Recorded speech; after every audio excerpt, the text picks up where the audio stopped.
கடைசி பக்கம், அத்தியாயம் 12. ஒரு மரணம்.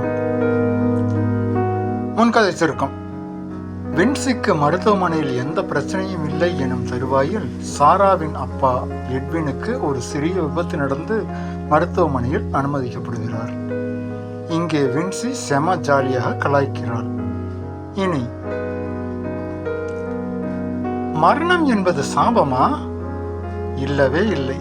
மரணம் என்பது வரம். எப்படியும் மண்ணில் பிறந்த உயிர்கள் அனைத்தும் ஒரு நாள் மரித்துத்தான் தீர வேண்டும். யாரும் சாஸ்வதமாக வாழ முடியாது. இருந்தாலும் 99 வயதான மனிதன் கூட தொடர்ந்து ஜீவித்திருக்கவே விரும்புகிறான். அதான் வாழ்ந்து அனுபவிச்சு முடிச்சாச்சுல்ல, செத்து போயிடலாம் என்று யாருக்கும் தோன்றுவதில்லை. இதற்கு 2 காரணங்கள். முதல் காரணம், வாழ்வின் சிற்றின்பங்களின் மீதான பிடிப்பு அல்லது ஆசை. மீண்டும் இந்த உடல் எந்த வகையிலாவது இன்பத்தை அனுபவிக்க வேண்டும் என்ற ஆசை. எவ்வளவு துன்பத்தை அனுபவித்தாலும் துளி இன்பத்தை அனுபவிக்க வேண்டும் என்ற பேராசை. இரண்டாவது அல்லது முக்கிய காரணம், சாவின் போது ஏற்படும் வலி. இந்த வலிக்கு பயந்துதான் இன்று 99% பேர் உயிரோடு உலாவுகிறார்கள். ஒருவேளை வலி இல்லாமல் இறக்க முடியும் எனில் இங்கே சாவு யாருக்கும் பிரச்சனை இல்லை. இப்படி யோசித்து பாருங்கள். ஒரு மனிதன் தானே தன் மூச்சை அடக்கி செத்து போக முடியுமா?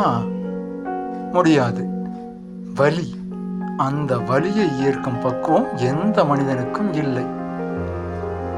தூக்கத்தில் நமக்கு தெரியாமல் நம் உயிர் போவதுதான் வாழ்வின் ஆகச்சிறந்த பரிசு. எதிர்பாராமல் விபத்து நடந்து சில வினாடிகளில் செத்துப்போவதும் கிட்டத்தட்ட இந்த வகைதான். ஆனால் அப்படிப்பட்ட வரம் ஒரு சிலருக்கே ஆசீர்வதிக்கப்பட்டிருக்கிறது.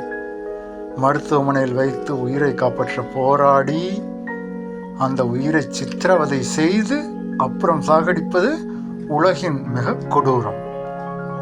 இப்போ சொல்லுங்கள், மரணம் என்பது சாபமா? கேட்டான் வருண். 22 வயதில் இப்படி ஒரு ஞானமா? வியந்தாள் மீனாட்சி. மீனாட்சி, இந்த பெயரை நிச்சயமாக மறந்திருப்பீர்கள். 4வது அத்தியாயத்தில் தன் பங்குக்கு 2 வசனங்கள் பேசிவிட்டு போன மீனாட்சி உங்கள் நினைவடிக்கையில் நிச்சயமாக தொலைந்து போயிருப்பாள். விஷாலின் அம்மா. இப்போது நினைவுக்கு வருகிறதா? அது சரி, யார் இந்த வருண்? இதுவரை சந்திக்கவே இல்லையே. யாருப்பா அது? கதை சொல்லும் போது குறுக்க போந்து டிஸ்டர்ப் பண்றது. ஒவ்வொரு அத்தியாயத்திலையும் உங்களுக்கு இதே வேலையா போச்சு. நான் தான் தம்பி, முத்துரத்தின அக்கா. இந்த கதையில நீங்க ஒருத்தர் தான் டிஸ்டர்ப் பண்ணாம இருந்தீங்க. நீங்களும் ஆரம்பிச்சிட்டீங்களா? நடத்துங்க. அதுல தம்பி, வருண் யாரு? புது கேரக்டரா இருக்கே, அதான் கேட்டேன். வருண் விஷாலின் சித்தப்பா மகன். BE கடைசி செமஸ்டர் எழுத போறான். அந்த பையன் எப்படி இவ்வளவு பக்குவமா பேச முடியும்? கதையா இருந்தாலும் ஒரு நியாயம் வேணாமாடா தம்பி? நான் ஜெயிலுக்கு போய் கழி திங்கணும், அதானே உங்க ஆசை? புரியல. ஏற்கனவே நான் வின்சி மேல கொலை காண்டில் இருக்கேன். நீங்க குறுக்க வந்து பேசுனா நிச்சயம் உங்களை கொலை பண்ணிடுவேன். அப்புறம் ஜெயில் தானே, களி தானே, அதுக்கு தானே ஏற்பாடு பண்றீங்க. ஐயோ சாமி, ஆளை விடு என்று சினிமா போல அடுத்த ஃப்ரேமில் டக்குன மறைந்து போனாங்க முத்துரத்தினம் அக்கா. அண்ணன் எங்க ஆண்டி? வருண் கேட்டான். இப்ப எல்லாம் அவன் வீட்லயே தங்கறதில்லப்பா. நேத்து சாயந்தரம் கார் எடுத்துட்டு போனவன் தான், இன்னும் வரல. முழுசா 17 மணி நேரம் எங்க என்ன பண்ணிட்டு இருக்கான்னு தெரியல. ஆண்டி, அண்ணன் வித்தியாசமா யோசனை பண்ணி எழுதுறவரு. வீட்டுக்குள்ளே இருந்தா எந்த யோசனையும் வராது.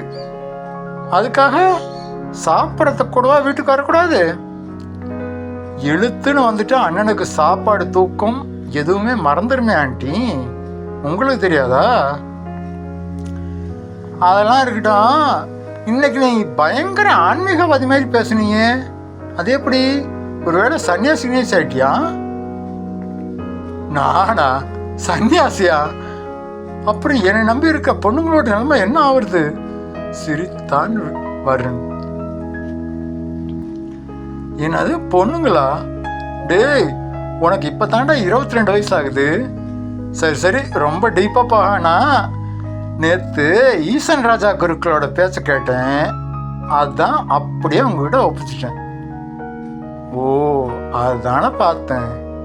சரி ஆண்டி, எனக்கு ப்ராஜெக்ட் ஒர்க் இருக்கு, நான் போகணும். இன்னொரு நாள் வரேன். சரிப்பா, நானே ஒரு நாள் உங்கள் வீட்டுக்கு வந்து உங்கள் அம்மாவை பார்க்கணும்னு நினச்சிட்டு இருந்தேன். பார்த்து ரொம்ப நாள் ஆச்சு. ஜாக்கிரதையா பாப்பா என்று வழி அனுப்பினாள் மீனாட்சி. ஏறத்தாழ அதே நேரத்தில் அன்பு கிளினிக்கில் இருந்து வின்சிக்கும் கோகுலம் மருத்துவமனையிலிருந்து எட்வினுக்கும் விடுதலை கிடைத்தது. அதாங்க, டிஸ்சார்ஜ் பண்ணிட்டாங்க. எல்லா சம்பிரதாயங்களும் முடிந்து வின்சி உடன் மரியாவும் விஷாலும் சாதாரணமாக நடந்து வர எட்வின் கார் பார்க்கிங்கில் தனது காருடன் போராடி கொண்டிருந்தார். என்னாச்சு சார்? விஷால், இன்னைக்கு ரிப்பேர் ஆகிறது என் காரோட முறை, அதான் ஸ்டார்ட் ஆக மாட்டேங்குது. நாங்கெல்லாம் ஒரு பிரச்சனைனா உங்ககிட்ட வருவோம், உங்களுக்கே ஒரு பிரச்சனைனா என்ன பண்றது அங்கிள்? விஷால் சிரிக்க, என்னது அங்கிளா? அப்ப ஏற்கனவே 2 பேரும் பழகிட்டீங்களா?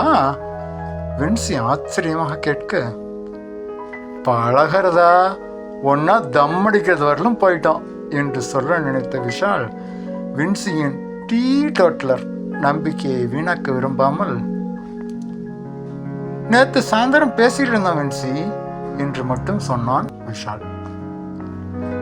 அடப்பாவி, மாமனாரை வளைச்சு போட்டியா என்று நினைத்து கொண்ட வின்சி புன்னகைத்தார். பீட்டர் சீரியஸாக பதில் சொன்னார். கொஞ்சம் பழைய மாடலில் இருந்தால் கார்பரேட்டர் கழட்டி போட்டால் ஸ்டார்ட் ஆகிடும். இது புது மாடல், எல்லாம் எலக்ட்ரானிக் சிஸ்டம். எனக்கு ஒரு இளவும் புரிய மாட்டேங்குது. இப்போ என்ன பண்ணுறது தம்பி? மனசுக்குள் வேகமாக கணக்கு போட்டான் விஷால். எப்படியும் இன்னும் ஒரு வாரத்துக்கு வின்சி பார்க்க முடியாது, இது ஒரு சான்ஸ் என்று நினைத்தவன், நீங்கள் வேணா என் கார் எடுத்துகிட்டு போங்க அங்கிள், நான் பொறுமையாக மெக்கானிக்கிட்ட சொல்லி உங்கள் காரை சரி பண்ணி வைக்கிறேன், அப்புறமா நம்ம காரை எக்ஸ்சேஞ்ச் பண்ணிக்கலாம். இல்லை தம்பி, உங்களுக்கு எதுக்கு வீணா சிரமம் என்று இழுத்தார் பீட்டர். அதெல்லாம் செய்வாருப்பா, நீங்கள் காரை எடுத்துகிட்டு வாங்க, நாம் போகலாம் என்றாள் வின்சி உரிமையுடன். என்னதான் இயல்பாக இருந்தாலும் இந்த உரிமையான பேச்சு மரியாவின் மனதில் ஒரு சந்தேகத்தை விதைத்தது.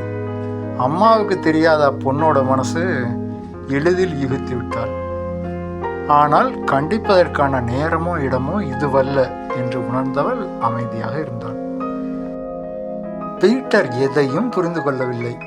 ஆம்பளைங்க எல்லாருமே இந்த விஷயத்தில் மக்குகள் என்பதை நிரூபித்துக் கொண்டிருந்தார். வேறு வழி இல்லாமல் விஷால் காரின் சாவியை அவர் வாங்கிய அதே வினாடியில் செல்போனில் சாரா கூப்பிட்டாள். டிஸ்பிளேவில் சாராவின் பெயர் தெரிந்ததும் நான் நான் என்று சின்ன குழந்தை போல் அடம்பிடித்து செல்போனை வாங்கி பேசினாள் வின்சி. சாரா, நான் வின்சி, அங்கிள் எப்படி இருக்காரு? ஆனால் சாரா பதட்டமாக இருந்தார். வின்சி, விஷாலங்க, இங்க ஒரு பிரச்சனை. சாராவின் குரலிலும் வார்த்தையிலும் இருந்த பதட்டம் மறுவார்த்தை பேசாமல் செல்போனை விஷால் கையில் கொடுக்க வைத்தது. ஹலோ சாரா, நான் விஷால் பேசுறேன். விஷால், உடனே கிளம்பி இங்க மருத்துவமனைக்கு வர முடியுமா? ஒரு பிரச்சனை. என்னாச்சு சாரா? விஷாலும் பதட்டம் அடைந்தான். இந்த இடத்தில் தொடர்பு போட்டால் எப்படி இருக்கும்? எரிச்சலா இருக்கும்.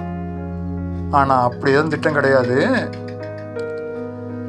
வின்சியும் விஷாலும் பதறியதை பார்த்த பீட்டர், என்னாச்சு தம்பி என்றார். விஷயத்தை சொன்னான். சாரா அவசரமாக வர சொல்லுதுன்னா ஏதாவது முக்கியமாக தான் இருக்கும். நீங்கள் கிளம்புங்க தம்பி, நாங்கள் கால் டாக்ஸி பிடிச்சி போயிடுறோம் மரியா சொல்ல வின்சி அமைதியாக நின்றாள். ஆனால் விஷால் சொன்னான், நீங்கள் என் காரை எடுத்துகிட்டு போங்க சார், நான் கால் டாக்ஸி பிடிச்ச போயிடுவேன். ஆனால் அமைதியாக இருந்த வின்சி சொன்னால், நம்ம எல்லாருமே விஷாலோட காரில் எட்வின் அங்கிள் பார்க்க போவோம், அங்கே போய் நிலைமையை பார்த்துட்டு முடிவு பண்ணிக்கலாம். அட ஆமா இல்ல என்ற விஷால் எல்லோரையும் தனது காரில் ஏற்றிக்கொண்டு கோகுலம் மருத்துவமனை நோக்கி விரைந்தான். இந்த இடத்திலேயாச்சும் தொடரும் போடலாமா என்று என் மனசு கேட்க நான் ஏற்றுக்கொள்ளவில்லை. நீங்களும் ஏற்றுக்கொள்ள மாட்டீர்கள் என்றுதான் நினைக்கிறேன். சரி வாங்க கோகுலம் மருத்துவமனைக்கு போலாம். கோகுலம் மருத்துவமனை பெரிய அளவில் கட்டப்பட்டிருந்தது. ஒரு ஆம்புலன்ஸ் தனது வழக்கமான சத்தத்துடன் எங்கேயோ கிளம்பிக் கொண்டிருக்க எல்லோரையும் இறக்கிவிட்டு கார் பார்க்கிங் நோக்கி காரை செலுத்தினான். ரிசப்ஷனில் விசாரித்துக் கொண்டு வின்சி அண்ட் ஃபேமிலி எட்வின் அனுமதிக்கப்பட்டிருந்த அறைக்கு போனார்கள். உள்ளே நுழைந்த போது எட்வின் தண்ணீர் குடித்துக் கொண்டிருந்தார். அங்கிள் எப்படி இருக்கீங்க? வின்சி. வாமா வின்சி, நீ எப்படி இருக்க? உனக்கு எமன்கிட்ட அப்பாயின்மெண்ட் கிடைக்கலன்னு சொன்னாங்க. உற்சாகமாக வரவேற்றார் எட்வின். ஆமாம் அங்கிள், ஜேர்னியை போஸ்ட்போன் பண்ணிட்டாங்க. நீங்கள் ஓகே தானே என்று கேட்டாள் வின்சி. இன்னும் 1 மணி நேரத்தில் வீட்டுக்கு போயிடும் வின்சி. இவங்க உன் அம்மா அப்பாவா என்று கேட்டார் பீட்டரையும் மரியாவையும் காட்டி. பரஸ்பர அறிமுகங்கள் முடிவதற்குள் விஷால் வந்துவிட்டான்.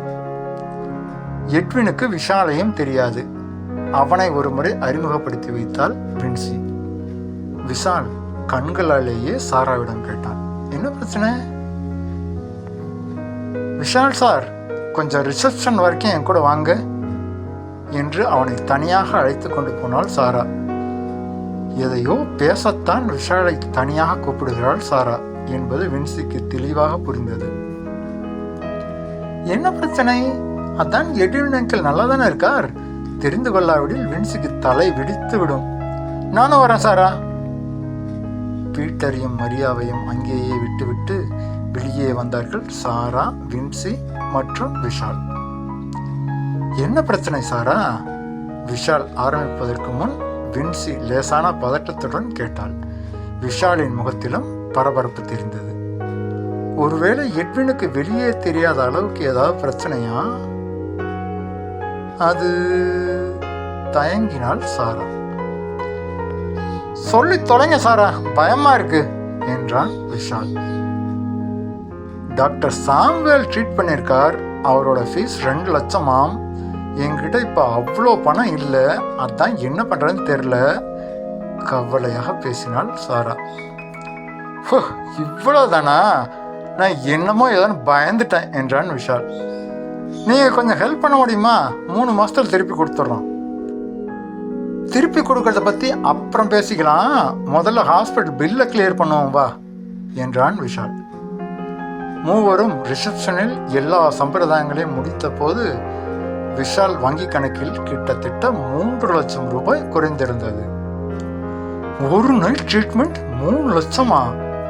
வின்சி வாயை பிளக்க, ஏதோ LSD இன்ஜெக்ஷனா, அதுவே 1.5 லட்சமாம் என்றாள் சாரா. LSD, லைஃப் சேவிங் ட்ரக் அப்படின்னா என்ன? அது கொடுக்கும் அளவுக்கு எட்வினுக்கு சீரியஸான அடியா என்றெல்லாம் யோசிக்காதீர்கள். காரணம், அப்போது விஷாலுக்கு வந்த ஃபோன் கால். இந்த சனியம் பிடிச்ச ஃபோன் எப்பவும் கெட்ட செய்தி மட்டும்தான் கொண்டு வருது. இப்ப என்ன 7.5 இழுத்துட்டு வருதோ என்று புலம்பியபடி செல்லை எடுத்தான். நல்ல விஷயம் என்னவென்றால் அம்மா மீனாட்சி பேசினாள். கெட்ட விஷயம் என்னவென்றால் அவள் சொன்ன செய்தி. இந்த அத்தியாயத்தின் ஆரம்பத்தில் மரணத்தை பற்றி பக்குவமாக பேசிய வருண் உண்மையிலேயே இறந்து விட்டான். இப்போது நிஜமாகவே தொடரும்.